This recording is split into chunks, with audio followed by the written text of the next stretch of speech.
How's it going, everyone? It's Ben Foggins Media Corner back again with a brand new video for today. Welcome back to another movie review, aka After I Saw.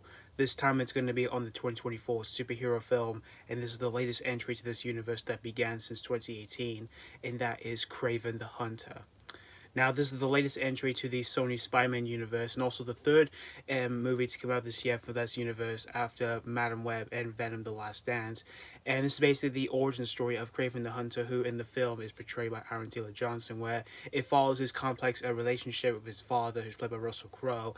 It starts him on a path of vengeance, and it motivates him to become not only the greatest hunter in the world, but also one of the most feared as well. So that's pretty much the story of Kraven the Hunter. Now, when it comes to the Sony Spider-Man universe itself, it's pretty much been up and down for me, really, because for some of their films, it's been pretty much been hit or miss for me, really. But when it comes to the Venom movies themselves, the first movie I actually didn't think was that bad as critics were saying, because I thought it was overall an enjoyable entry to that universe, even though it wasn't that great. It does have issues, but I didn't think it was that bad. But when it comes to the sequels themselves, Let There Be Carnage I do think was a little bit better than the first one.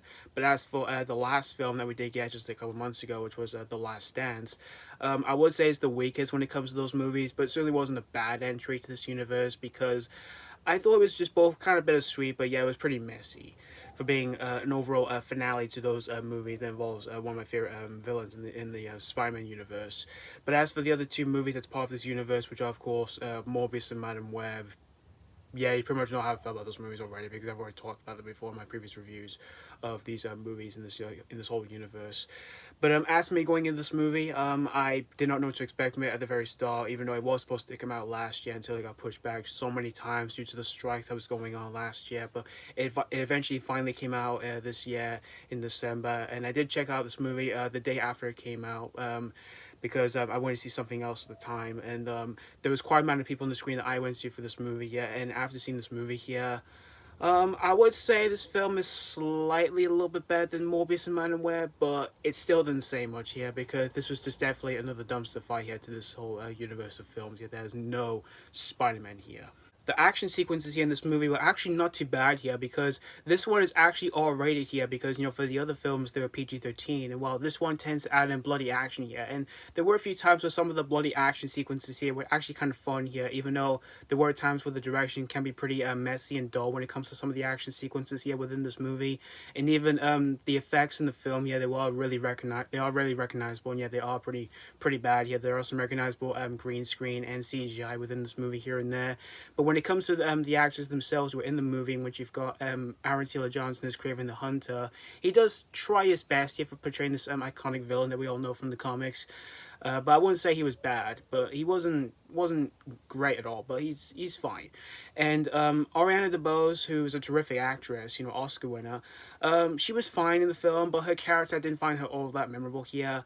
And you've got Russell Crowe, another phenomenal actor, Oscar winner as well from Gladiator. Here he just felt really corny and over the top of his accent, and I would say this is not one of his best roles he's done in years. Yeah, even though, again, I love this actor, but yeah, this is not one of his best films he's done in years. And you've got Alessandro Nivola as well, who's in the film in which he plays the villain, the Rhino. His acting talent here in this film was really wasted, and yeah, he was really bad in the movie.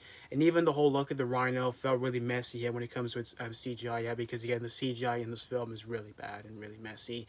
And as for the overall narrative here in this film, where it's basically telling us the origin story of Kraven the Hunter himself, it did feel really weak from the way it was played out here, because it did feel pretty just generic here and cliched.